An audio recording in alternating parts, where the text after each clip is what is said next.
Ya chicos, hoy día es nuestra clase número 3 y vamos a ver la célula y todos sus componentes y también vamos a ver algunos tipos celulares.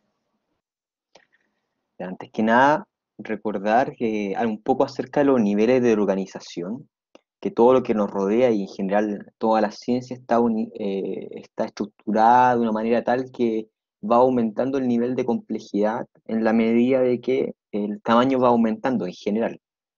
No digo que otros niveles sean menos complejos, pero hay un distinto nivel de complejidad para cada nivel, desde átomos hasta moléculas, hasta macromoléculas, pasando por las estructuras que finalmente van a dar funcionamiento a las células que las vamos a ver que se llaman los organelos, una célula propiamente tal, y un conjunto de estas células va a formar finalmente una serie de tejidos.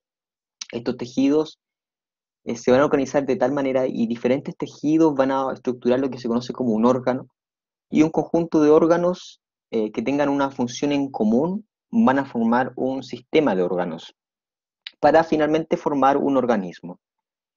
Eh, Desde cierto aspecto, esta parte de aquí, lo que sería la macromolécula, es la división clara entre lo que es química, que sería átomos y moléculas, a lo que es biología, que es lo que se estudia más adelante en estos niveles de organización. Y corresponde a lo que se llama o corresponde a la bioquímica, lo que es la macromolécula, y que lo vimos en la clase pasada de biología. Eh, Cada nivel incluye a los niveles inferiores y es importante que nunca desentendamos que los organelos van a tener macromoléculas asociadas, las células organelos asociados, cada tipo de célula va a tener un distinto organelo asociado que va a ser más específico en algún otro tipo de célula. Y es así, por ejemplo, como en organelos que tienen un alto metabolismo vamos a necesitar una mayor carga energética y por lo tanto van a haber una mayor cantidad de mitocondrias o tejidos, por ejemplo, el tejido hepático, que es un tejido que se encarga en cierta medida de producir una gran cantidad de sustancia, va a necesitar un buen retículo endoplámico para poder dar suplemento a todo lo que tiene que liderar a la célula. En fin, eh, todo esto está estructurado de tal manera que un nivel no es nada sin el nivel anterior y en parte esto va a dar forma al nivel siguiente. Así que es importante que lo tengan siempre en importancia y por lo pronto en esta clase nos vamos a centrar principalmente de los sistemas desde organelo hasta las células, organelo y células. Los demás lo vamos a ver en otro tipo de, de cápsulas. Entonces se planteó lo que corresponde a la teoría celular y la teoría celular es un conjunto de hipótesis que como acordemos el concepto de teoría, es un conjunto de hipótesis que apuntan hacia lo mismo finalmente. Pero todo esto tiene una gran cantidad de precedentes. Un pequeño dato histórico, Hooke, que fue el primero en describir la célula y estudió en microscopio finas láminas de un corcho. Él básicamente lo que hizo fue ver un corcho y ver que estaba estructurado de tal manera que se podían ver algunas estructuras que estaban finamente organizadas y él los llamó celdas, que después células significan en el fondo celdas. En el nombre más, como etimológicamente, células hace el nombre de las celdas, y fue precisamente gracias a este señor Robert Hooke y quien la describió y la llamó celdas. En la medida que transcurrió el tiempo, se fueron observando que las células podían encontrarse en muchos tejidos, tejidos musculares, animales y también en plantas. Se dieron cuenta que en el interior estaba el citoplasma, que es una masa viscosa, en conjunto con los organelos van a dar como toda la estructura que está dentro de la célula. Y también un núcleo, que es una estructura granulosa que se encuentra y que tiene una función importante en el metabolismo de esta célula. Schleiden y Chaban recopilaron las descripciones y observaciones anteriores que realizaron en animales y plantas y formularon los principios básicos de lo que hoy corresponde a la teoría celular.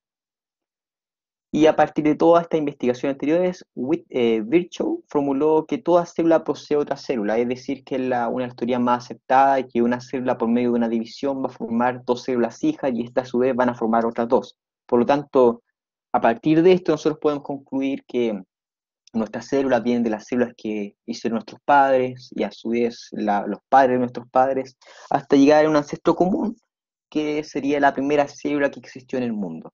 que se le llama esta parte del principio evolutivo de la célula. Y August Weismann formuló que todas las células tienen una antecesora que genera continuidad, que es precisamente lo que le estoy hablando ahora. Los postulados de la teoría celular se pueden interpretar de cuatro formas diferentes con la célula, que es como la función que desempeña esta, ya sea con la célula como una unidad estructural, una unidad funcional, una unidad de origen y una unidad de herencia. La unidad estructural no habla de que las células van a formar todo lo que esté vivo en el fondo, que le da estructura a todo lo vivo. Funcional nos habla de que todos los procesos bioquímicos, ya sea catabólicos, anabólicos, de biosíntesis, de biodegradación, van a ocurrir dentro de estas células y estas células van a ser entonces la unidad funcional del cuerpo humano.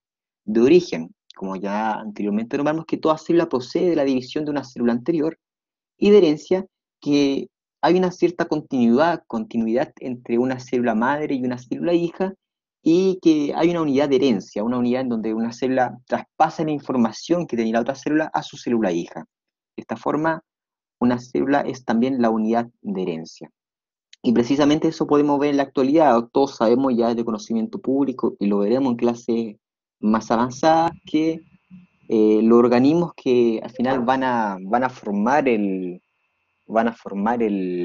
individuo, se forman a partir de dos células, un ovocito secundario y un espermatozoide que se van a juntar sus pronúcleos para, Ay, sí, no se preocupe, el ovocito secundario y el espermatozoide que se van a juntar para, que ambos van a dar sus pronúcleos para formar finalmente lo que se llama el cigoto, que va a ser el organismo que va a dividir y finalmente, después de 9 meses de gestación, en el caso del humano, va a dar origen a un individuo con autonomía, con funcionalidad y que también va a poder dar con el tiempo otro individuo.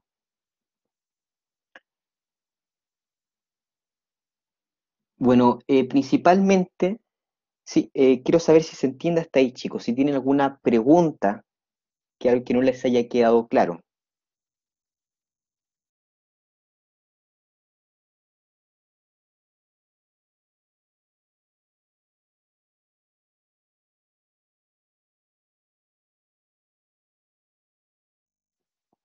Gracias, Benjamín, por responder. Gracias, Samar. Perfecto. Entonces, hay características de los sistemas biológicos y que son propiedades comunes dentro de todo lo que corresponde a un organismo vivo, en este caso una célula, y se funcionan en tres ejes básicos, que todos los organismos biológicos van a tener una membrana plasmática asociada, un ADN y el control de sus procesos vitales, y procesos metabólicos, lo que se conoce como las 3M. 3M. Vamos a escribirla al tiro para que siempre acuerde una buena mnemotecnia. La primera es la membrana plasmática, la membrana. Lo segundo es el ADN, que lo vamos a describir como material genético. Y finalmente, los procesos metabólicos que van a ser el metabolismo. Mientras tengas estas 3M, vamos a poder decir que el organismo de por sí está vivo. ¿Por qué un virus no estaría vivo? ¿El virus presenta membrana? Sí. ¿Presenta material genético? Sí.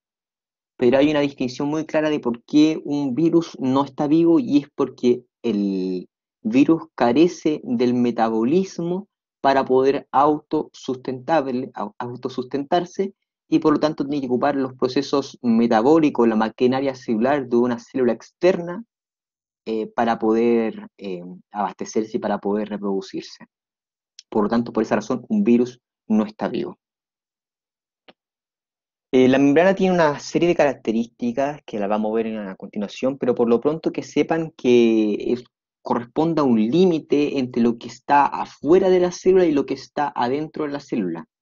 Y no es un límite como un muro, sino que deja pasar ciertas sustancias e impide el paso de otras sustancias. Por lo tanto, tiene una permeabilidad selectiva, como se le conoce. Bueno, el ADN, como todos sabemos, es el centro donde se almacena la información genética, estructurada de una tal manera que vamos a ver en posibles cápsulas, en futuras cápsulas. Y los procesos metabólicos corresponden a todo el conjunto de reacciones químicas que se forman dentro de la célula. El metabolismo lo podemos dividir en dos, en catabolismo y en anabolismo, pero eso lo vamos a ver en procesos y funciones vitales. Entonces, denme un segundito.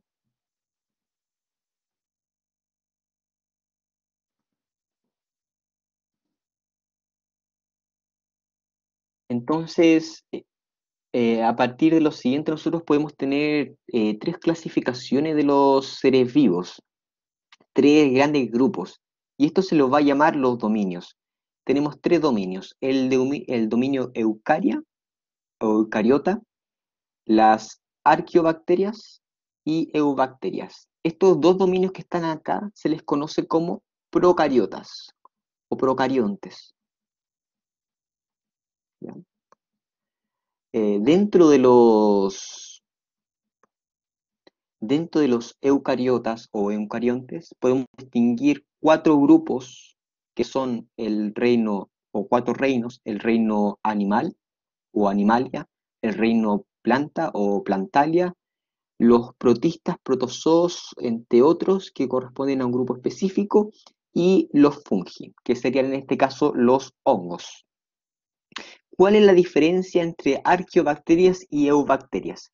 ¿Alguien que esté presente lo sabe?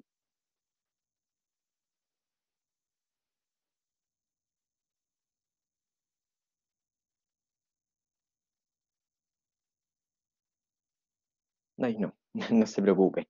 Yo se lo voy a explicar.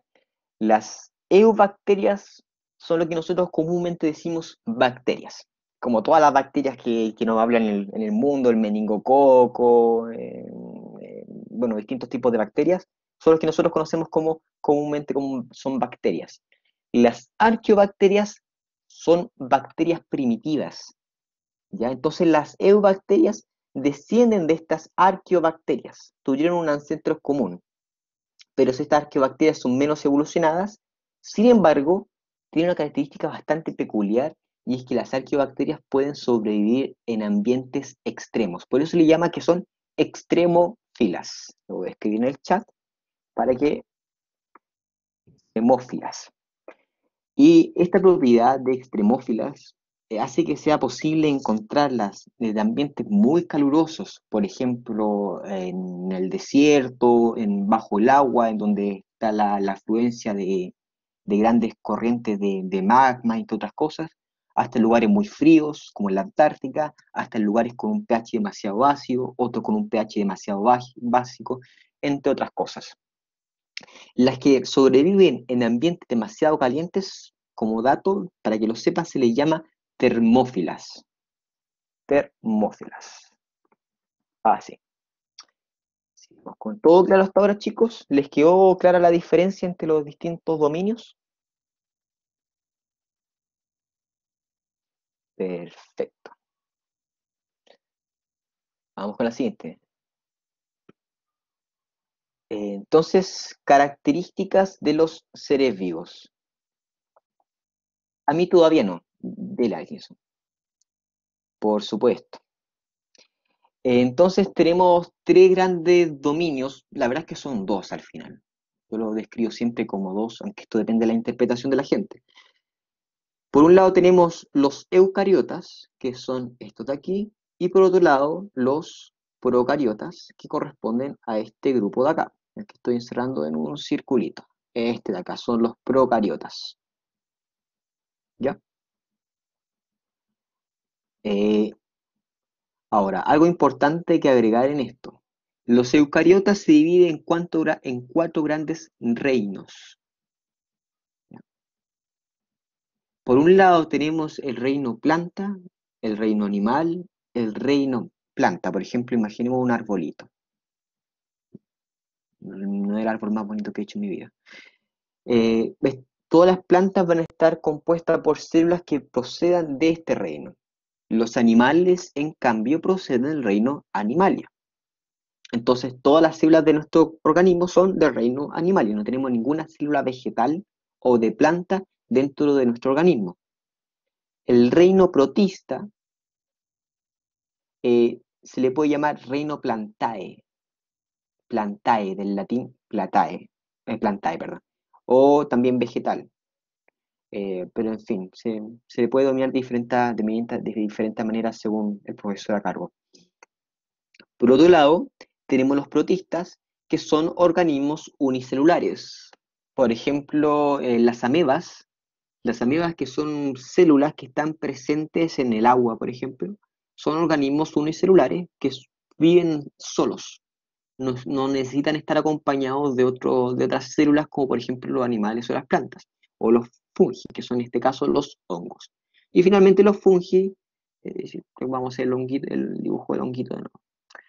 El fungi corresponde a todos los organismos que van a formar los hongos. Tienen diferencias con respecto al reino plantae o plantalia o planta, y fundamentalmente en la estructura celular y en otras cosas. Pero recuerden que un hongo no es un vegetal. Ya, ¿todo claro con los eucariotas? Ya. Ahora, respecto a los procariotas, las arqueobacterias, que son bacterias primitivas, ¿por qué? Porque tienen un menor grado de evolución, y las eubacterias descendieron de un ancestro común, ¿ya? Algunas cambiaron sus cosas, evolucionaron, y que ahora se les conoce como eubacterias. Estas eubacterias son las que comúnmente nosotros llamamos las bacterias comunes, meningococo, streptobacilo, son las que sí, o sea, todos, bueno, a ver, partamos de algo que todos tienen su propia especie, o sea, nosotros somos la especie Homo sapiens, hay diferentes especies de plantas, sí. Y en ese caso los hongos son su propio reino, no especie.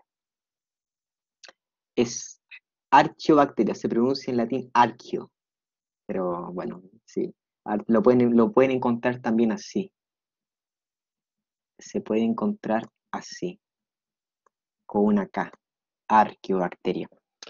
Bueno, en el fondo, las eubacterias formarán lo que son las bacterias comunes, que son las que comúnmente encontramos en la naturaleza, pero aquellas que encontramos en ambientes extremos, con altas temperaturas o con pH muy ácido, vienen cosas extremas en ambientes en donde ni nosotros ni las bacterias comunes podrían vivir, son las bacterias primitivas que se les llama arqueobacterias o archiobacterias. ¿De acuerdo? Y todos estos organismos, el conjunto de todos estos, de los arqueobacterias y las eubacterias, se les llama procariontes. ¿De acuerdo, chicos? Sí, los glaciares cuentan. Ahí serían arqueobacterias porque están acostumbradas a vivir en esa temperatura. Perfecto. Todo claro hasta ahora. Vamos con la siguiente, entonces. Entonces, tenemos características comunes de los seres vivos, como dijimos, y denme un segundito.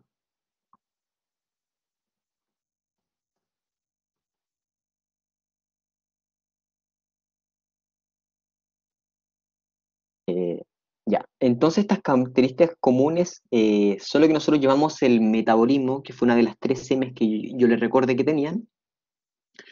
Y este metabolismo, como dijimos, es la suma de todas estas transformaciones físicas, pero principalmente químicas que ocurren dentro de una célula o un organismo, sobre ya aquí químicas, para que no se confunda, son principalmente químicas. Ocurren dentro de una célula o un organismo que aporta energía para el crecimiento de los seres vivos. Entonces, tenemos dos tipos de reacciones químicas que pueden existir dentro de un organismo. Podemos tener reacciones anabólicas y reacciones catabólicas. Es decir, reacciones que van a crear y que por lo tanto van a requerir energía. Síntesis, veámoslo como crear cosas nuevas. Entonces, para que haya síntesis necesitamos energía. Y hay otras reacciones que le llamamos catabolismo, de catálisis, de romper, que degradan compuestos químicos y que por tanto van a liberar energía. Siempre y cuando nosotros, si las células se unen, pueden formar organismos pluricelulares, si hay un gran grupo de células. Si hay un grupo de células más o menos pequeño, va a formar tejidos, aunque hay distintos tipos de organización entre las células. pero lo vamos a ver más adelante, ¿ya, Ámbar? Entonces, por ejemplo, si nosotros a partir de dióxido de carbono y de agua creamos una molécula de glucosa, ¿qué tipo de reacción sería esta? ¿Una anabólica o una catabólica?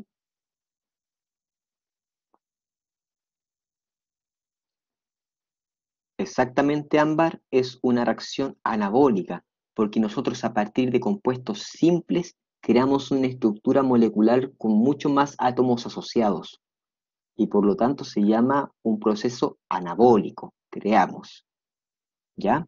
Y si nosotros ahora tomamos este C6H12O6, que mi amigo le dice glucosa,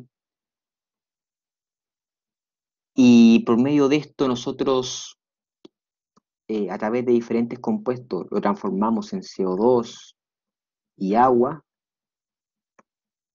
¿Cómo sería esto? ¿Qué tipo de reacción sería? Catabólico. Exactamente. Y además de formar estos compuestos, recordemos que vamos a generar energía.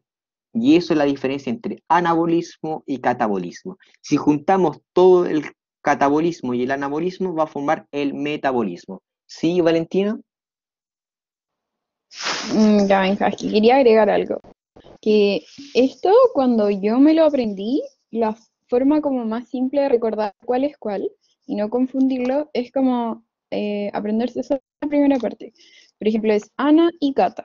Entonces, Cata separa y Ana junta. Entonces, cuando junta es síntesis y cuando es degradación. ¿Se entiende así? Porque por lo general van a poner ejemplos así como de separación de una molécula o que juntan una molécula. Eso. Ya, dale. Perfecto. Muy bien. Qué bueno que le haya quedado claro. Y todos estos procesos que se llevan, sí, porfa, vale, si puedes escribirlo, por favor, que yo no sé ocupar el chat. Y todos estos procesos que al final están dentro de del metabolismo de la célula, que es el anabolismo y el catabolismo, van a tener un objetivo en común, y es mantener esto de aquí. No sé si se ve. Esto de aquí. Y esto se llama la homeostasis. Y se le llama la homeostasis a un conjunto de parámetros que tienen que estar dentro de un cierto rango para permitir el buen funcionamiento o el estabilizar las condiciones de un medio interno de un organismo. Entonces, homeostasis. Por ejemplo, nosotros tenemos una frecuencia cardíaca de entre 60 y 120 latidos por minuto, entre 80 y 120 latidos por minuto. Si nosotros superamos los 120 latidos por minuto, nuestro cuerpo va a hacer todo lo posible para volver a mantenerlo dentro de los 60 y 120. Entonces va a haber una serie de cosas que van a ocurrir en nuestro cuerpo para nosotros bajar esta frecuencia cardíaca. Si nosotros nos da fiebre y tenemos 42 grados de temperatura y estamos a punto de morir, ¿no? Nuestro cuerpo va a hacer todo lo posible para intentar bajar nuestra temperatura. Por eso empezamos a sudar, a liberar energía, para que toda esa liberación de energía nos baje la temperatura. Los organismos vivos, o sea, células, también hacen sus propios procesos para poder mantenerse. Y recordemos que esto funciona a nivel de ser vivo. O sea, entre un conjunto de células se apoyan para la subsistencia, para que la otra célula pueda sobrevivir. ¿Sí? ¿Alguien está hablando? No sé quién es. Sara, te voy a silenciar un ratito. Ahí está. Ya, entonces a partir de eso nosotros tenemos otro concepto que es la irritabilidad. Y la irritabilidad es la capacidad de los seres vivos de responder frente a este estímulo externo. Dentro de esto podemos tener el tactismo y el tropismo, que son propios en este caso de los vegetales. No sé si hay una imagen más esquemática, bueno, en este caso no, que es por ejemplo, eh, frente a un estímulo externo, el organismo vegetal va a actuar de tal manera de, sí, sí, cuenta si la planta sola, por ejemplo, es un claro ejemplo acerca de estos mecanismos para evitar esa esos mecanismos de irritabilidad, que es que la planta responde precisamente al medio externo. De esta manera, esto sería el tactismo, de hecho. Aquí se mueve la planta para orientarse de tal manera de obtener una mayor cantidad de luz solar para poder desempeñarse bien. A ver, ¿qué más? El tropismo, perdón, ese es el tropismo. El tactismo tiene que ver con otras cosas. Sí, es el tropismo. Bueno, en fin, muy buen ejemplo, Matías. Eh, Chicos, ¿les quedó claro antes de seguir?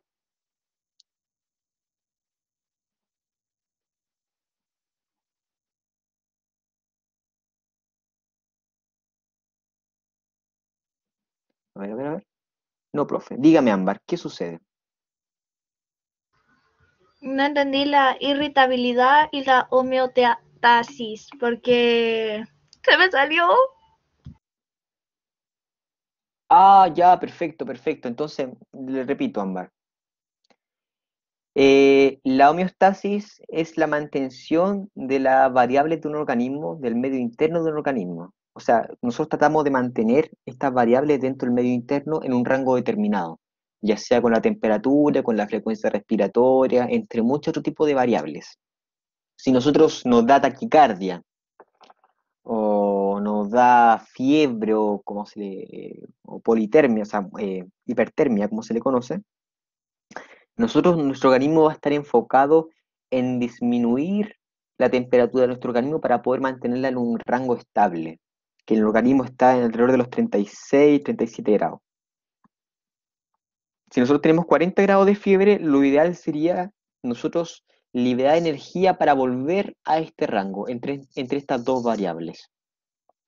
Por esa razón, nosotros contamos con mecanismos celulares de liberación de energía dentro de la célula, como por ejemplo sudar.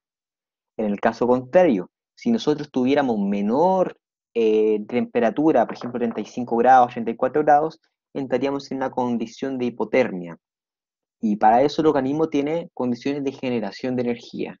Por ejemplo, cuando nosotros tiritamos, cuando hay mucho frío, nosotros tiritamos y lo que hacemos es subir con la fuerza que desempeñamos al mover nuestros músculos de una manera demasiado rápida, nosotros calentamos nuestros músculos, calentamos nuestro cuerpo. También se nos erectan los pelos de la piel y eso sirve para, o sea, de hecho, eso es el resultado de que se compriman los vasos sanguíneos externos, para que todo el calor de esos vasos sanguíneos se quede almacenado dentro del cuerpo. En fin, son una serie de cosas que hace el organismo para poder, en este caso, los organismos más desarrollados, para poder mantener estas variables. La irritabilidad, ¿sí, vale? Quería agregar algo ahí, chicos, que el concepto de homeostasis les tiene que quedar súper claro ahora, porque es un concepto que vamos a volver a ocupar, sobre todo cuando veamos hormonas, porque en las hormonas básicamente funcionan por homeostasis. Entonces, si a alguien no le quedó claro, que lo diga ahora.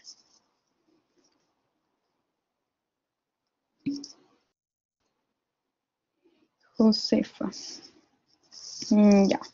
¿Qué no te quedó claro específicamente? ¿O quieres que dé otro ejemplo? Ya, miren, les voy a dar otro ejemplo, distinto a los que dio el profe Benja.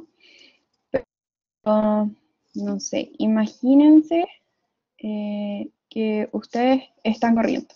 Salen a correr en la mañana y cuando empiezan a correr se empiezan a cansar, porque su respiración empieza a agitarse mucho y empiezan a respirar rápido, muy rápido, muy rápido. Eso está diciendo que su corazón se está acelerando, está latiendo cada vez más rápido, más rápido, más rápido. Pero nosotros no podemos quedarnos así. O sea, ¿se imaginan después volver a la casa y estar almorzando y seguir respirando de esa forma y que el corazón siga latiendo de esa forma? No, pues. O después cuando nos vamos a acostar no podemos seguir de esa forma. Entonces lo que pasa es que por medio de la homeostasis lo que va a buscar es como un balance. Entonces cada vez que mi cuerpo esté acelerado, por ejemplo, el corazón, mi cuerpo va a decir así como dar una señal y decir así como, corazón, tienes que latir más despacio, porque, no sé, no puedes seguir de esta forma porque al final no es como, por decirlo así, saludable para el organismo. Entonces ahí se vuelve al equilibrio. Es como una balanza, imagínenselo como una pesa que tiene dos partes. Es como el método de defensa para mantener la condición interna estable, mantenerla funcionando correctamente. Creo que no se siente bien. Sí, Sí, exactamente. sí, así mismo. ¿Entendieron todos, chicos? Sí, Matías, también cuando sube o baja la presión hay mecanismos hormonales que permiten, en el caso de subir, que esté baja, subirla y mecanismos para bajarla también. Por ejemplo, no sé, yo tengo una presión muy baja. Se estimulan ciertas señalizaciones celulares para aumentar el apetito y para disminuir el consumo de agua, para que me dé poca sed y tenga muchas ganas de comer. Entonces así yo puedo obtener sodio que me va a aumentar la presión dentro del organismo. Bueno, creo que la irritabilidad es un concepto un poco complejo, pero quédense con que es la capacidad de seres vivos para responder frente a un estímulo externo e interno. Mencionaron el movimiento de ciertos tipos de plantas para adaptarse. Bueno, en general sí, hay una diferencia aquí entre el tractismo y el tropismo. Por ejemplo, si tenemos una planta al lado de una ventana y la hacemos crecer aquí, la planta va a crecer de tal forma para poder salir de la ventana, para poder que le llegue una mayor cantidad de luz. Eso sería tropismo, porque la planta desde su desarrollo se ha creado de tal manera para tener una mayor accesibilidad y menor irritabilidad respecto al medio externo. Mientras que tactismo podría ser un ejemplo, una misma planta, pero por ejemplo un girasol. El girasol va cambiando la posición dependiendo de dónde esté el sol y va cambiándola en la medida de que pasa el día. Entonces, el tactismo actúa de una manera mucho más rápida que el tropismo. El tropismo desde el desarrollo de la planta, mientras que el tactismo ocurre en tiempo real. ¿Se entiende? O sea, no en tiempo real, pero prefiero un corto periodo de tiempo. A ver, ¿cómo lo podríamos? A ver, tenemos aquí el tactismo y el tropismo. Entonces, en el primer ejemplo, nosotros cultivábamos, hacíamos germinar una plantita. Y esta plantita iba creciendo, y aquí está el sol, iba creciendo desde muy pequeña hasta que se daba cuenta que el sol estaba más a la derecha. Y por lo tanto todas sus ramas fueron creciendo hacia la derecha para poder alimentarse bien, para poder nutrirse bien, para generar glucosa, entre otras cosas. Entonces fue creciendo en esa dirección. Esto ocurre a largo plazo y durante la vida de un individuo, ¿ya? Mientras que en el tactismo, por ejemplo, un girasol. Este girasol va cambiando la posición dependiendo de si el sol está acá o si el sol está acá. Ocurre en un menor periodo de tiempo. Va mirando hacia allá, va mirando hacia acá, va mirando hacia acá. Ocurre en un periodo más acotado de tiempo. ¿Así se entiende un poco mejor? Ahí lo escribiste igual, Alison. Sí, vale. Chicos, de todas formas, lo que está diciendo el profe Benja son ejemplos de irritabilidad, no solo se da en eso, se da, aquí dice, es la capacidad de los seres vivos de responder frente a un estímulo. Los ejemplos que está dando el profe Benja, por ejemplo, el tactismo es de una planta, pero puede haber otros tipos de ejemplos de irritabilidad. Tactismo y tropismo son solo ejemplos, para que les quede claro. Sí. Sí, así que no se creen como que son los únicos tipos de irritabilidad. De hecho, cualquier perturbación dentro del medio externo, como las que dijimos delante, que son alteraciones en, por ejemplo, la temperatura, en la presión, etcétera. Eh, ¿Sí, Carolina? Perdón, profe, se me pasó a activar el micrófono. No se preocupe. Entonces, este concepto de irritabilidad es común entre los seres vivos y va a responder a esa necesidad de poder mantenerse, no sé si más saludable, podría ser, pero en el fondo poder mantenerse vivos, que sea compatible con la vida. Por ejemplo, una temperatura de 40 grados no es compatible con la vida y por eso necesitamos bajarla. O una temperatura de 35 grados tampoco es compatible con la vida. ¿De acuerdo, chicos?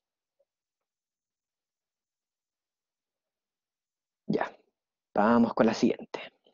Entonces, hay otro tipo de características, pero son de los seres vivos importantes, como por ejemplo la reproducción, que pueden dar seres o a partir de dos seres pueden crear seres iguales o semejantes en gran medida a los progenitores, asegurando lo que sería la mantención de una especie, que es un conjunto de individuos que tienen unas características comunes que veremos más adelante en evolución.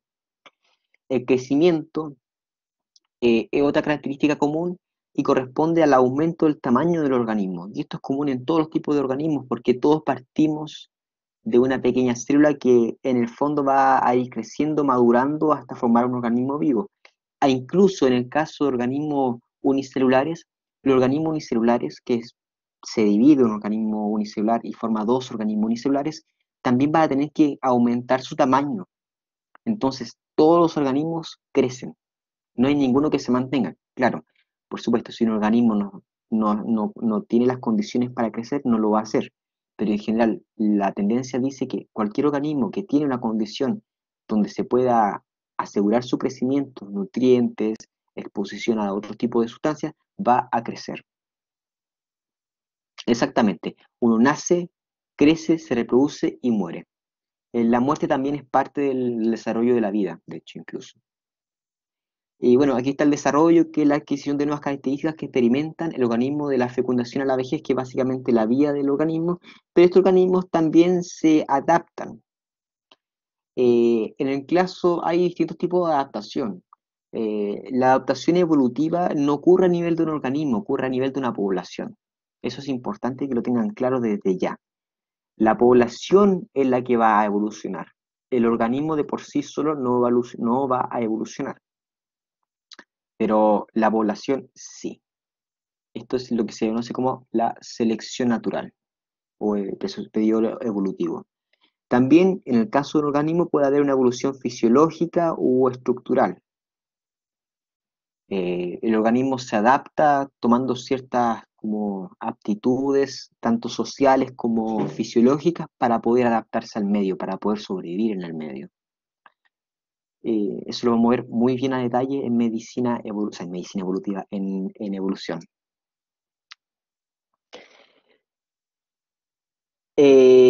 Como tal, no se ha demostrado que hay un organismo inmortal, pero el cangrejo, no adelante Natalie, si se siente mal, pues se puede ir. Por ejemplo, se ha demostrado que hay una gran longevidad, por ejemplo, en los cangrejos. No es que sean inmortales, pero su periodo de vida es bastante largo. Hay organismos que pueden vivir una gran cantidad de años. Pero se ven generalmente los que más son longevos son, por ejemplo, las plantas. Por ejemplo, una araucaria, no estoy seguro de cuántos años vive, pero vive una cantidad enorme de años. Mm. Sí, una araucaria vive 1000 años aproximadamente, superando los 1000 años, las más longevas. Sí, hay organismos que se comen. ¿Vale? Ya, sigamos. Bueno, entonces a partir de todo lo anterior, podemos dar cuenta de que los organismos se componen por células. Si recuerdan, una de las primeras diapositivas fue el esquema del nivel de organización, entonces nosotros ahora vamos a estar en células. Bueno, aquí las células las podemos clasificar dependiendo de qué tan complejas sea su estructura, y en este caso tenemos dos. Esto tienen que grabárselo para siempre porque es sumamente importante. Así que todos concentrados. Tenemos las células eucariontes y las células procariontes. Las células eucariontes son las consideradas más complejas. como estructura. Bueno, aquí en las células eucariontes podemos encontrar el material genético dentro del núcleo, y el núcleo está en el centro de la célula. Les voy a hacer aquí un dibujito. Entonces imaginen que esta es una célula, y aquí tenemos el núcleo. Aquí nosotros vamos a encontrar el material genético. Lo voy a hacer con color. Aquí está el material genético. Y está protegido por una membrana. Y a esto es a lo que nosotros vamos a llamar núcleo. Que de todas formas lo veremos más adelante en detalle.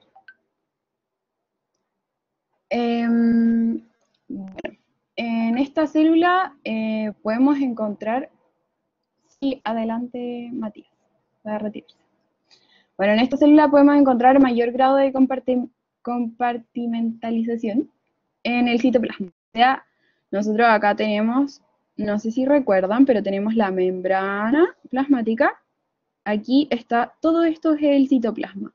Y en la célula eucarionte nosotros vamos a encontrar organelos y estructuras que van a ayudar a las funciones vitales de la célula. A diferencia de la procarionte, que la procarionte es considerada mucho más sencilla en estructura y no tienen el material genético protegido, o sea, no tenemos un núcleo. Entonces el material genético se va a encontrar disperso dentro de la célula. Y acá este citoplasma, que va a hacer todo esto, nosotros vamos a encontrar estructuras que van a ayudar, exacto. Aquí vamos a encontrar estructuras que van a ayudar a que esta célula cumpla todas sus funciones vitales, pero van a ser en menor grado. Entonces aquí es súper importante que ustedes sepan cuáles son las diferencias de la célula eucarionte con la procarionte. Entonces decimos que la célula eucarionte es más compleja en cuanto a estructura, la célula procarionte es sencilla. Aquí el material genético está en el interior del núcleo, acá no tenemos un núcleo. No tiene núcleo. Y en la eucarionte encontramos mayor grado de no puedo decirlo, compartimentalización, que son todos estos organelos y estructuras que nos van a ayudar a funcionar. Y acá hay un menor grado. Así que es sumamente importante que sepan las diferencias de cada una. Se refiere a todas las estructuras que encontramos dentro. Porque de todas formas más adelante vamos a ir viendo las estructuras una por una, para que quede mucho más claro. Pero no sé si puedo explicar esa parte, pero imagínense un globo, ¿ya? ¿Qué está más compartimentalizado? Hay un globo. Ahora imagínense que hay otro globo, que dentro de ese globo hay otro globo y que dentro de ese globo hay otro globo. ¿Cuál tiene más compartimentos? ¿Cuál está más compartimentalizado? El globo de abajo, el que está adentro del que está adentro. Claro, pero imaginemos que estos son el globo 1 y el globo 2, como todo esto es el globo 2. En este Entonces el caso, globo 2, sí, ¿o no? el globo 2 sí, tendría como más estructuras que están como compartimentalizando, hay como pequeñas cavidades dentro de este globo. Y eso se le llama compartimentalización. Profe, entonces disculpe que prenda el micrófono sin avisar, sí. ¿Sí? Pero prácticamente, en resumidas de cuentas, se puede decir es el que comparte, no sé cómo decirlo, si célula o energía, no sé, pero es como el que comparte algún vínculo con algo, ¿no? Eh, Como lo dice la claro, palabra como explícitamente. es más que un vínculo, como esta suerte de compartimiento que se hace por medio de algo que se llama la membrana. La membrana plasmática, hay organismos que dentro de esta célula van a tener también su propia membrana en las células eucariotes. Y como tienen organismos con diferentes membranas, podemos ver que, por ejemplo, el núcleo es un compartimento, o otro tipo de organelo es un compartimento, aquí hay otro compartimento y aquí hay otro compartimento. Por eso es más compartimentalizado. Hay como pequeñas camaritas dentro de otras camaritas. No sé si me explico. Como que tiene más partes, por Es como decirlo un de algo. laberinto de información, sí, Claro. más partecitas. Bueno, eso, perfecto, ya. Entonces podemos distinguir organismos unicelulares y organismos pluricelulares. Entonces los unicelulares, como lo dice la palabra, son los que tienen solo una célula y pueden ser eucariontes o procariontes. Por ejemplo, un eucarionte unicelular podría ser del reino protista, de los protozoos, de las amebas, porque estos organismos son unicelulares. Y los procariontes, porque las bacterias, a pesar de asociarse con otras bacterias, no se les llama como que formen un tejido. Me refiero, se entiende la palabra como que las procariontas cuando se juntan con otras procariontas, o sea, una bacteria cuando se junta con otra bacteria, no forma un tejido propiamente tal, sino que forma como una colonia de bacterias, ¿ya? Que no es lo mismo en el caso del ser humano o en el de otros organismos pluricelulares, porque cada uno de estos tejidos de células comparte, ¿de acuerdo? Entonces, todas estas células están agrupadas de tal manera en los organismos pluricelulares para formar una suerte de tejido altamente especializados que cumplen una labor fundamental. Perdón, es que hay un tipo en la moto que siempre pasa por acá afuera y me enoja mucho. No, las bacterias no se alimentan de células, las bacterias se alimentan de lo que hay alrededor de su medio. Son organismos que se alimentan de lo que hay alrededor de su medio. Hay bacterias que pueden meterse a una célula y alimentarse de lo que esté dentro de estas células, pero son pocos los casos. En general, una bacteria es un organismo que está en un medio y que se empieza a nutrir de ese medio. Es que no es que sean malas o buenas. Por ejemplo, hay bacterias en tu intestino que te sirven a digerir cosas que tú no puedes digerir, o por ejemplo, te alimentas de cosas que tú no puedes digerir y las bacterias la procesan de tal manera que tú puedas digerirla. Y en ese caso las bacterias serían buenas. Sin embargo, hay bacterias que pueden causarte la muerte. No, no es como que una bacteria sea buena o sea mala. Simplemente son organismos que tienen una función común en en un ecosistema. ¿Me explico? Ya. Entonces, vamos a hablar un poco acerca de las células procariontes.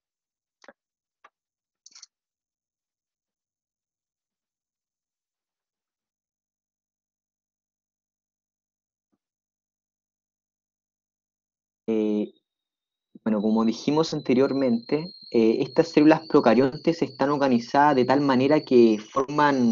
Denme un segundito, que la tetra hirvió. Ahora sí, ahora sí. Me molesta mucho los ruidos. Como pueden ver aquí, hay un grupo de células procariontes que están organizadas de tal manera que forman una suerte de colonias, como pueden ver aquí. Se ayudan entre ellas y se van reproduciendo, lo que forma que esta colonia cada vez se haga más grande, hasta que en general cuando ocurre esto, las bacterias empiezan a morir, porque empiezan a consumir todo lo que hay en su medio hasta que finalmente se quedan sin recursos. Es como la dinámica del bioecosistema de las bacterias. Como dato de la estructura de estas bacterias, aquí las vamos a ver. ¿Sí, Ámbar? Por ejemplo, ese grupo que había encerrado se puede unir con otro grupo, ¿cierto? ¿O no? O sea, en la medida que estas bacterias empiecen a generar más células, es como cuando una ciudad crece, que al final va juntándose con otras ciudades, como pasó con Rancagua. Rancagua antes era una pequeña ciudad y esas ciudades se fueron juntando y al final no hay un límite claro entre una colonia y otra colonia. Pero sí, la verdad es que sí, las colonias de bacterias se pueden juntar entre ellas. Eh, Estas bacterias o organismos procariontes no poseen núcleos ni organelos. Los organelos son estructuras dentro de la célula que también tienen una membrana. Y dentro de la bacteria no hay otras cosas que tengan membrana, solo está la membrana externa de la bacteria. La procarionte es una célula aislada. Es posible encontrarla en pequeñas cadenas formando grupos conocidos como colonias, como dijimos anteriormente. Es mucho más pequeña que una célula eucarionte. Por ejemplo, una célula eucarionte puede dar 5 nanómetros, o picómetros, mientras que una eucarionte 0,1. Entonces es muchísimo más pequeña. Generalmente son de 20 a 200 veces más pequeña que una eucarionte. Es posible encontrarla en gran variedad de ambientes, desde estar en su intestino, estar en diferentes partes de su cuerpo, hasta estar en su baño, estar en la mesa, estar en comidas cuando están en estado de putrefacción, encontrarlas en un iceberg, por ejemplo, en la Antártica podría ser, en superficies demasiado calientes. En fin, las bacterias son organismos que están ancestralmente de tiempos inmemoriales y siempre han convivido con nosotros. Son organismos más simples, eso es verdad. Son organismos más simples en general que una célula eucarionte. Porque no tienen, como dije antes, esta compartimentalización que la dan los organelos, que son las estructuras que tienen membrana. Dentro de las características básicas que tiene esta bacteria, hay que destacar, por ejemplo, su membrana plasmática, que la va a recubrir. Aquí se puede ver un poco de la membrana plasmática, que sería en este caso esto de aquí. Y a partir de esta membrana plasmática van a poder circular diferentes cosas desde el medio interno de esta bacteria hasta el medio externo de esta bacteria. Y esta membrana plasmática va a regular lo que va y lo que viene. O sea, no va a dejar entrar todo ni va a dejar salir todo. De esa manera va a tener el ambiente propicio para la bacteria, porque recordemos que las bacterias también tienen como un concepto de homeostasis o de irritabilidad asociado. Hay una región citoplasmática dentro de esta bacteria donde se va a encontrar, sí, adelante, María Ignacia, donde se va a encontrar el ADN o el material genético, y a esta región se le va a conocer como nucleosoma o nucleoide, que va a ser esta de aquí. El ADN que presenta esta bacteria es un ADN circular.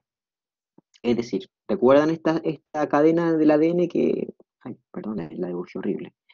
¿Recuerden esta cadena que le expliqué el otro día que tenía el ADN? Que era una doble cadena que está unida. Bueno, en general el ser humano tiene un fin, o sea, tiene un inicio y tiene un fin. En el caso de las bacterias, este extremo de acá se va a unir con este otro extremo de acá y va a generar una suerte de ADN circular, para que lo tengan siempre en consideración. También hay pequeñas moléculas de ADN, hay pequeñas moléculas de ADN que se llaman cromosomas bacterianos, que van a estar por aquí. Perdón, se llaman plasmidios. Y estos plasmidios van a contener, se pueden traspasar. Entonces, cuando una bacteria entra en contacto con otra célula, le puede traspasar parte de su plasmidio, llevarlo para acá e ingresarlo hacia la otra célula. Y es así como, por ejemplo, cuando hay bacterias que son resistentes a antibióticos, pueden traspasar su información genética para ser resistentes a otra célula. Y al final terminas con una colonia entera completamente resistente. Y bueno, aquí está. Los plasmidios son los que usualmente contienen esta información genética. Otras características importantes, podemos encontrar una gran cantidad de ribosomas dentro de esta bacteria, que van a estar inmensos en este citoplasma y que van a desempeñar funciones para generar proteínas. Comúnmente es bastante, a ver, no sé si hay otra diapositiva, aquí está, ahí está más explicado. Además es común encontrar ciertas como colitas que van a estar asociadas a estas bacterias que se le va a llamar flagelos. Y van a permitir el movimiento de esta bacteria a través de un medio acuoso. En general son proteínas. Los ribosomas, como expliqué anteriormente, que van a estar durante toda la membrana. Estas cosas que son como repliegues de la membrana, que se les va a llamar mesosomas. Y estos la diferencia entre un ARN y un ADN está en que el ADN tiene una doble hebra. Son dos hebras que van, a ver, voy a prenderla como un segundo. eh, compartir video. No sé si me veo ya. El ADN va a estar enrollándose, ¿ya? Va a ser como dos hebras que van a estar enrollándose, haciendo como circulitos, persiguiéndose una a la otra. Mientras que en el ARN, imaginemos que este mismo enrollamiento, pero que le falta una hebra.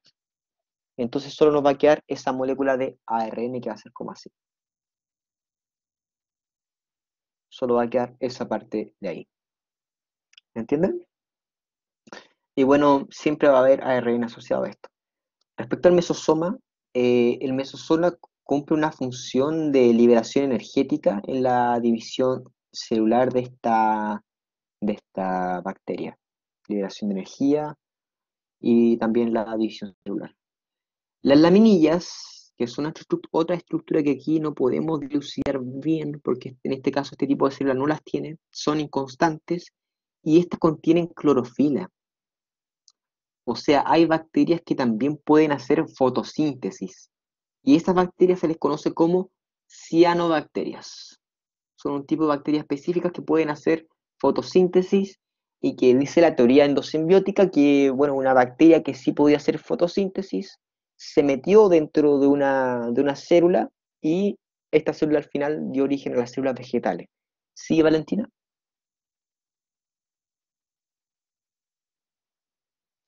Sí, está mal escrito. Disculpen. Ahí está. ¿Valentina? Ahí está. Le falta una O ahí encima. Mesosomas. No digan que dice eso, si no, la Vale me va a pegar. Pared celular. La pared celular, al igual que las células vegetales,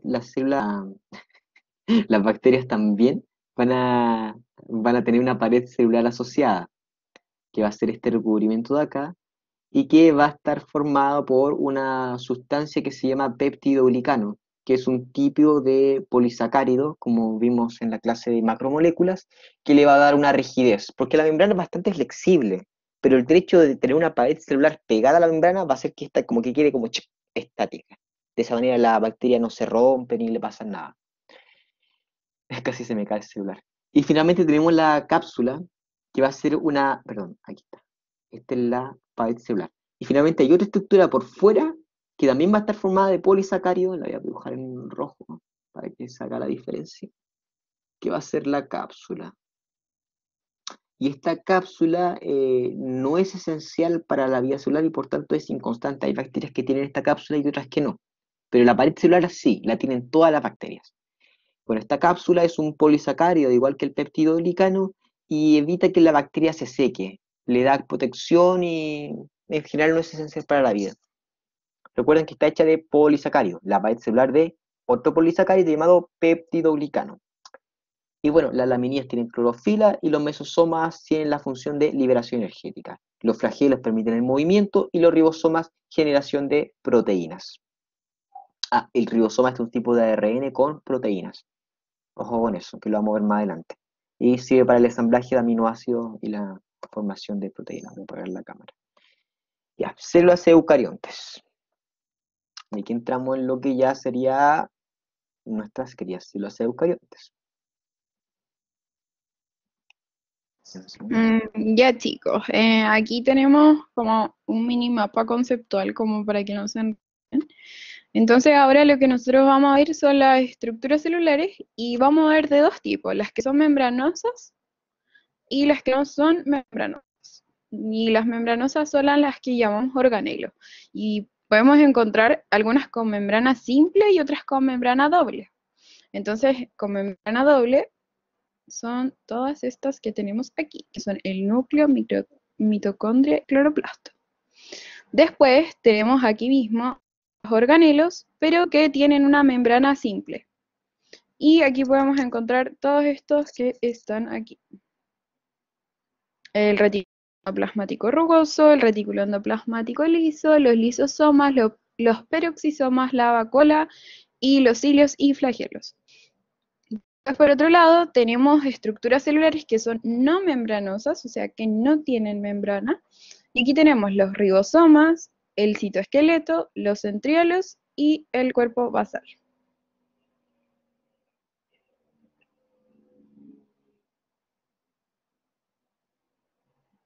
Entonces aquí vamos a comenzar con los organelos de doble membrana.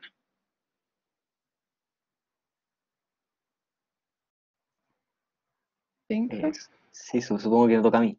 Bueno, el núcleo. Vamos a partir con el núcleo, que es el primer organelo de doble membrana. Aclarar que doble membrana significa, bueno, ustedes saben que la bicapa lipídica está formada por dos cadenas de fosfolípidos. Y estos fosfolípidos tienen su cabecita hacia el medio. ¿Ya? Entonces, cuando tenemos organelos de doble membrana, significa que haber dos bicapas de fosfolípidos. ¿Ya? Y estas bicapas van a proyectarse hacia el medio y van a formar una estructura que le va a dar protección. En este caso, a este núcleo, que es una estructura súper importante. En general, acuérdense que organelos que cumplen una función tan vital como la mitocondria, o como los cloroplastos, o como el núcleo, van a presentar doble membrana. Y son esos tres además. Acuérdense de eso. Los demás organelos son todos de una membrana.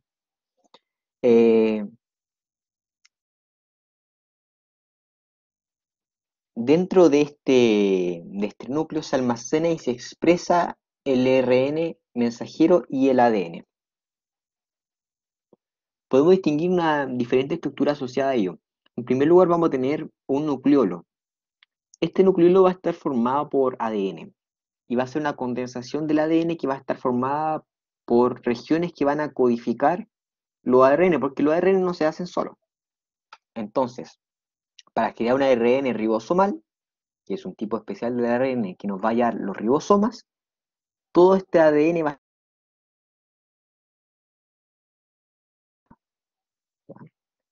Y algo importante de ese ARN ribosomal, de ese ADN que codifica el ARN ribosomal, es que van a... No me digan que se pegó, por favor. Es que van a haber unas regiones organizadores nucleares. Oye, me agarré ahí. Región organizadora nuclear, que va a ser algo típico de los nucleolos. Entonces, el nucleolo nos va a dar ADN que codifica ARN. ¿Pero qué tipo? ARN ribosomal. Va a mostrar la membrana celular, que va a ser una doble membrana, recordemos, y a esta membrana celular se le va a llamar carioteca. El nombre de esta membrana específicamente se le llama carioteca y va a tener ciertas cosas, ciertas porosidades, ciertos hoyitos. Aquí se puede ver otro, aquí se puede ver otro, que se le va a llamar complejo de poro nuclear y que va a permitir el transporte tanto hacia adentro como hacia afuera. Vamos a tener cromatina, y la cromatina es ADN más proteínas, que pueden ser histonas, principalmente son histonas. Entonces, cromatina es ADN más histonas, y de esta cromatina tenemos dos tipos. La eucromatina, que es una cromatina más laxa y que va a dar proteínas, va a formar proteínas, y la heterocromatina, ya lo voy a explicar al tiro, y la eucromatina y la heterocromatina, que es más compacta y va a tener una función más estructural. Entonces, ¿qué hace el complejo poronuclear? Si nosotros transcribimos el ADN, o sea, ¿qué significa transcribir? Pasar de un ADN a un ARN. Entonces, si nosotros transcribimos esta información, nosotros necesitamos sacarla fuera del núcleo, atravesar esta carioteca. Pero si está formada por doble membrana, es como muy difícil sacarla. Y por lo tanto se forman pequeños hoyitos, a través de los cuales solo pueden pasar un número específico, o sea, un tipo específico de sustancias. Entre ellas, el ARN mensajero. La eucromatina va a ser una cromatina un poquito más laxa, o sea, más como menos densa, más como moldeable, por así decirlo, y que al ser más moldeable va a poder transcribirse para formar proteínas, o sea, va a formar ARN mensajero que luego se van a transformar en proteínas. Mientras que la heterocromatina es más compacta y le da un rol más estructural, como darle forma a todo esto. Y el nucleolo también está formado de ADN compacto, pero este ADN no va a tener la función de generar proteínas, va a tener la función de generar ARN ribosomal, no mensajero. ¿Se entiende, chicos? Es un poco complejo esto.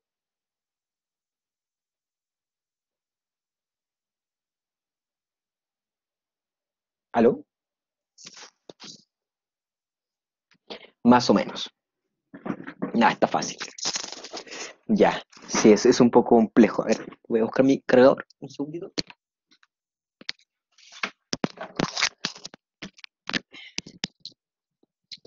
Entonces, tanto la cromatina como el nucleolo va a estar formado de ADN. Voy a hacer un pequeño repaso para que si les quedó más o menos claro.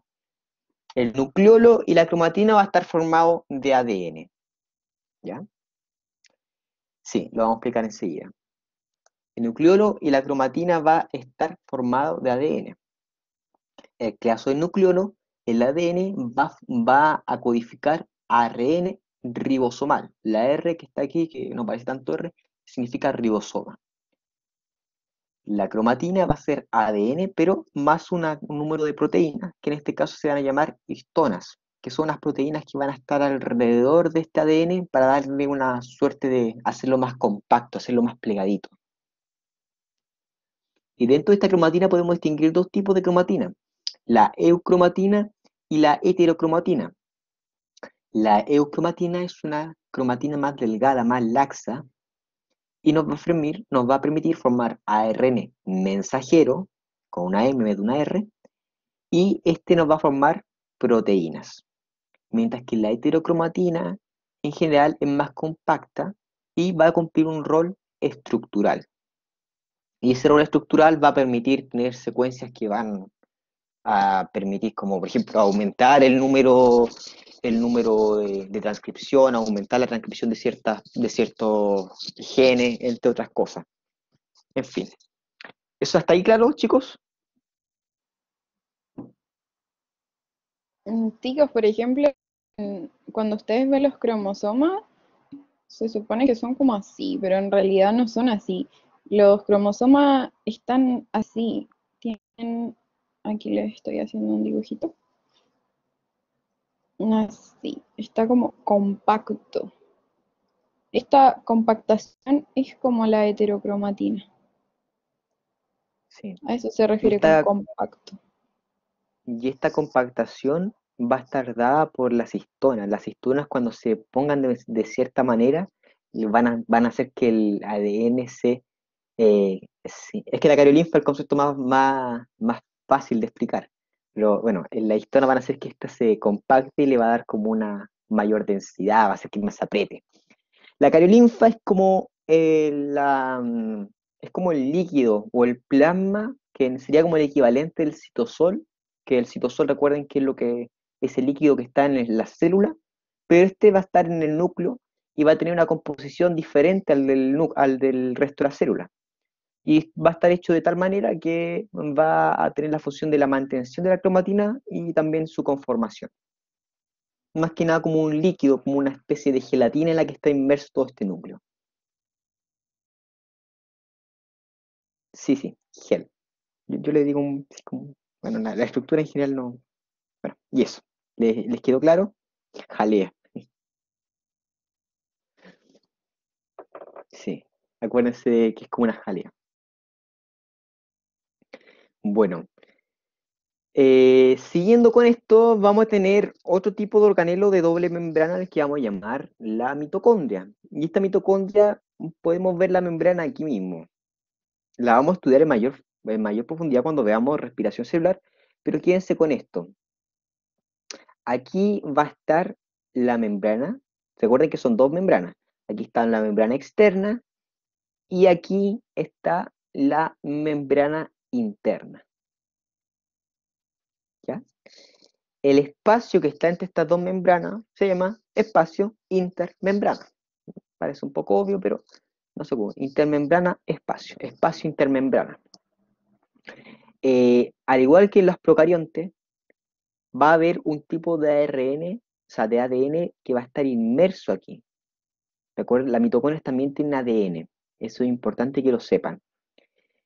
Y va a haber una suerte de proliferaciones a las que les vamos a llamar las crestas mitocondriales.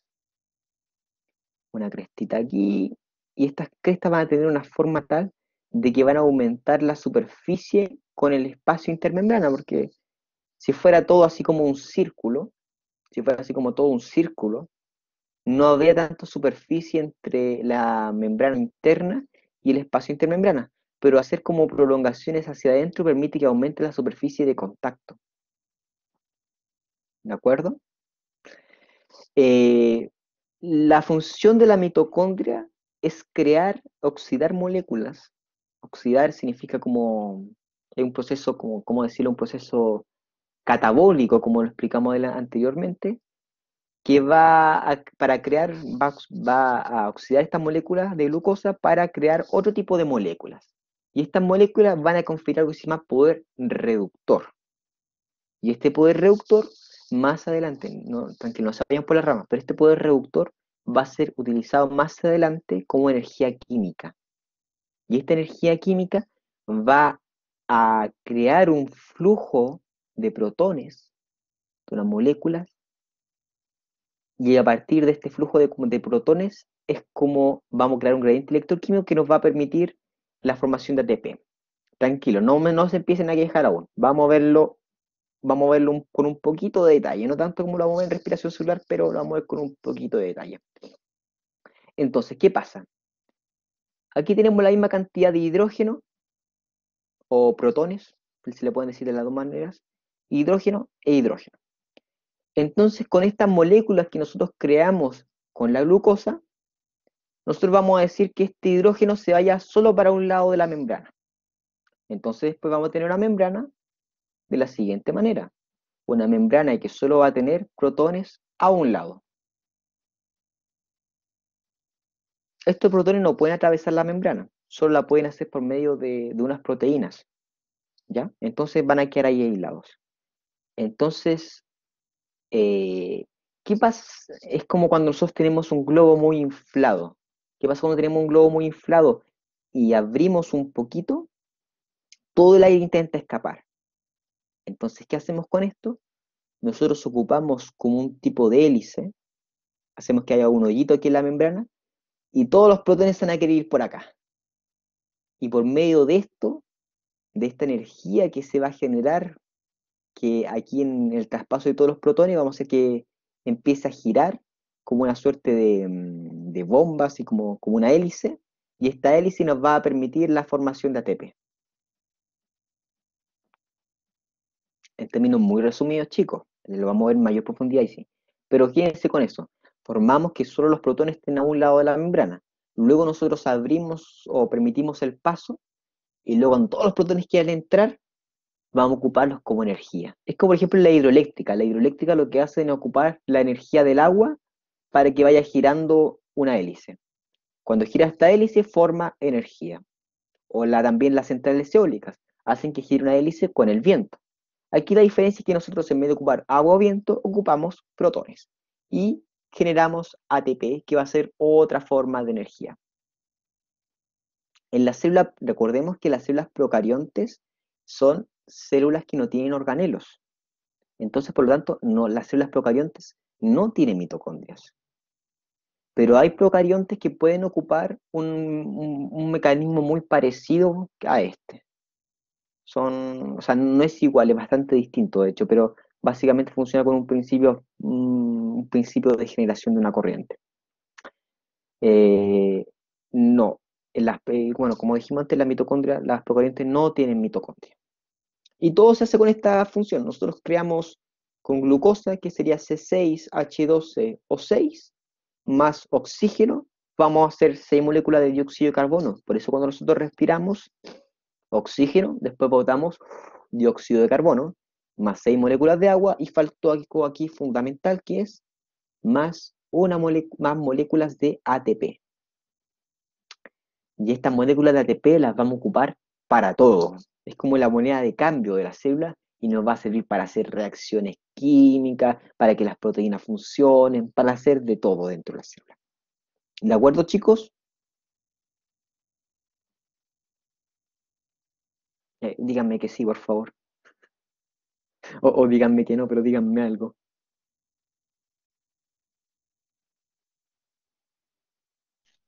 Sí, profe. Ya, perfecto. Ya, Benja.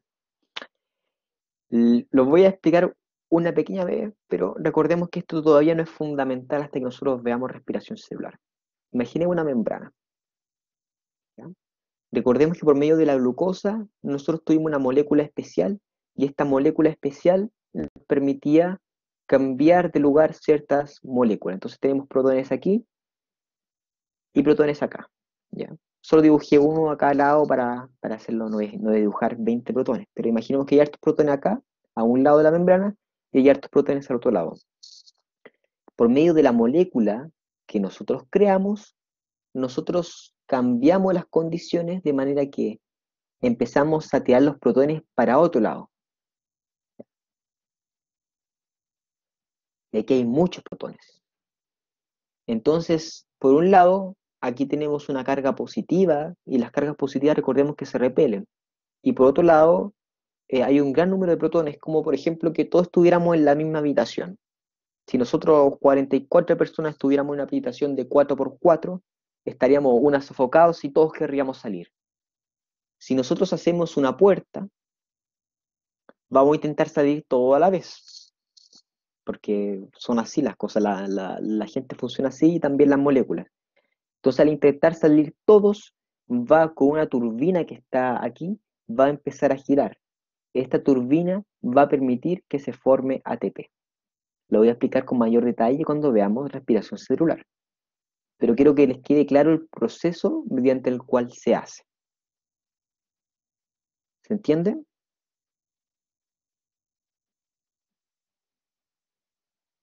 Bien, buena. Ya. Entonces pasemos ahora a los cloroplastos.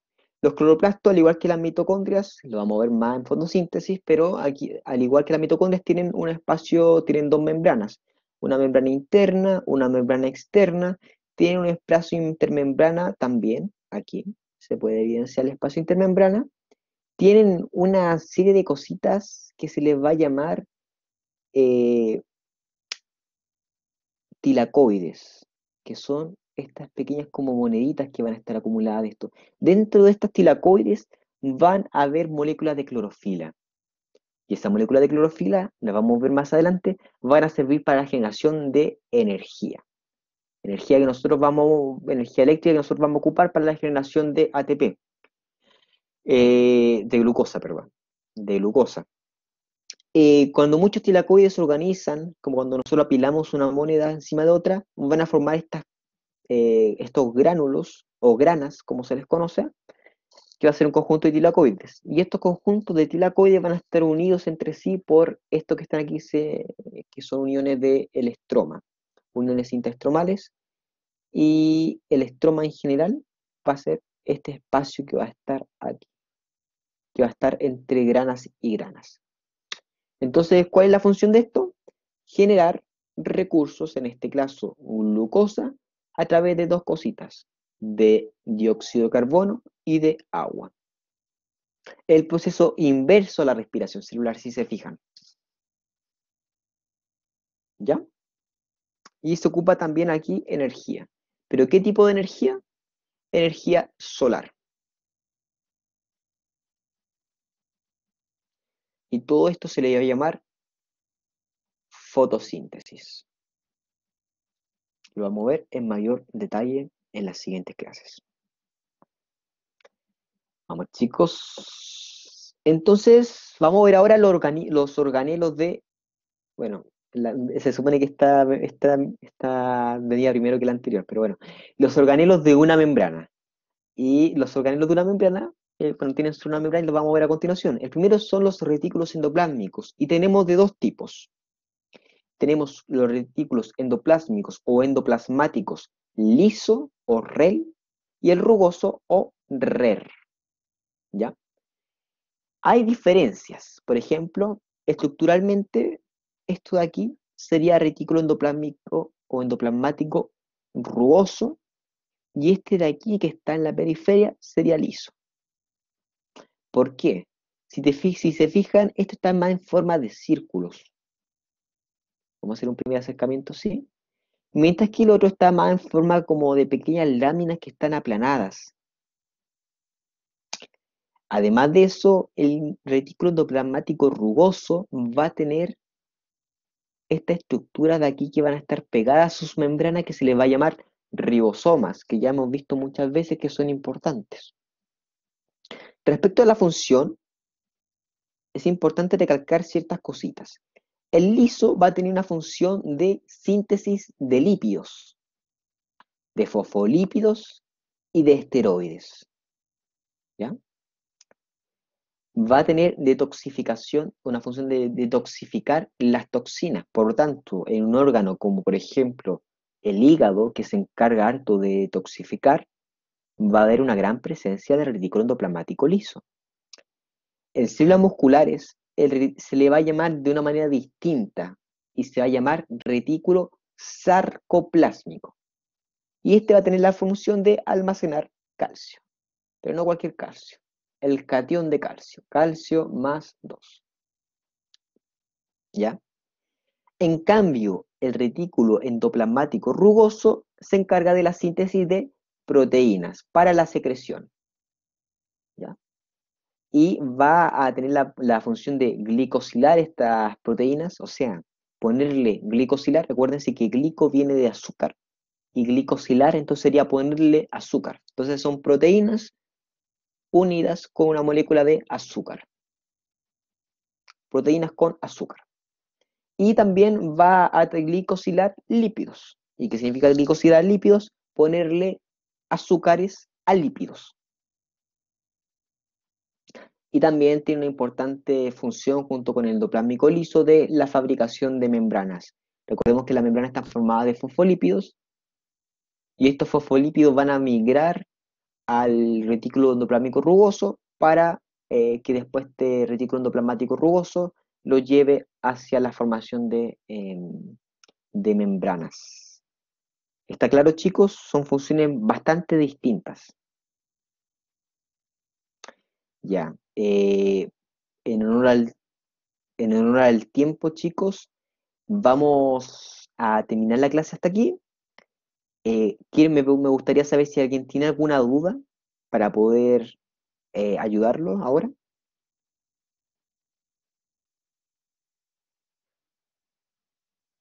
Chicos, por mi parte no, profe.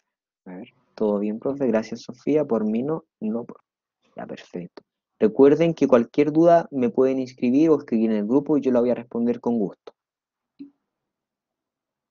Chicos, ¿Vale? antes de que se vayan, Octavio tiene una pregunta. Cuéntenos.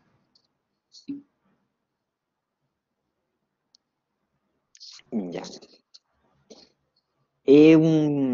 Sí, es que a nivel estructural los átomos son demasiado pequeños, pero recuerda que para la formación de estas células, inevitablemente todos estamos formados por átomos, y una célula es una unidad estructural bastante pequeña. Por ejemplo, si solo nos fijamos en la membrana de esta membrana está formada por fosfolípidos. Ay, que estoy dibujando. Eh, fosfolípidos. Ahí. Y si solo pensamos en estos fosfolípidos, el fosfolípido es una unidad que está formada por una molécula específica aquí, pero estas dos cadenas que están hacia abajo, que son como las patitas de este fosfolípido, están formadas por cadenas hidrocarbonadas. Y las cadenas hidrocarbonadas, lo voy a escribir en nomenclatura orgánica, están formadas por carbono unidos a carbonos. Y todos estos carbonos tienen hidrógenos asociados. Por ejemplo, una célula que tiene una gran cantidad de estas cadenas hidrocarbonadas en sus fosfolípidos, pero de cadena larga, es una célula bastante vulnerable. Eh, o por ejemplo las proteínas catalizan reacciones químicas que parecen bastante simples, que son simplemente de unión. Por ejemplo, cuando unimos un fosfato, un grupo fosfato que es PO4 a un ADP, que es adenosina trifosfato, que es una unidad bioquímica para formar ATP. Esto lo va a catalizar una proteína, va a ocupar la energía de otra cosa para catalizar esta reacción. Entonces, todo dentro de la célula requiere el uso de este metabolismo y este metabolismo tiene una directa relación con el mundo atómico. ¿Se entiende un poco, Octavio?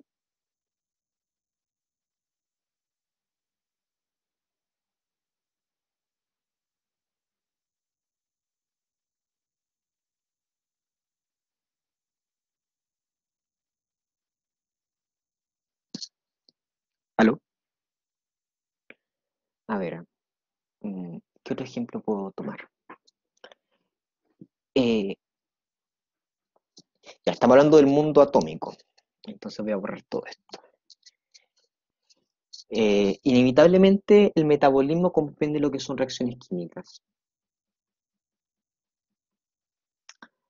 Y dentro de la célula ocurren estas reacciones químicas, que son más que nada eh, el resultado de cambiar. Recordemos que la materia está compuesta de átomos. Entonces reacciones químicas como por ejemplo la generación de glucosa está íntimamente relacionado con el mundo atómico. Y cada una de estas moléculas, por ejemplo el oxígeno, el hidrógeno, el carbono, no sé si han visto tabla periódica ya en química, pero todas estas tienen una disponibilidad en el ambiente, tienen características eléctricas propias, tienen características de enlaces propias, tienen un montón de características que la hacen únicas. Y de hecho, esta molécula que es la más importante para nuestra vida, que en este caso sería el carbono, porque el carbono es una de las pocas moléculas que puede formar enlaces de un enlace cuádruple, o sea, formar enlaces con cuatro moléculas, o sea, cuatro enlaces a la vez, permite polimerizar con mucha mayor facilidad. Al polimerizar con mucha mayor facilidad, pueden crear compuestos estables. Por ejemplo, el silicio, que es una molécula que también puede generar cuatro enlaces estables.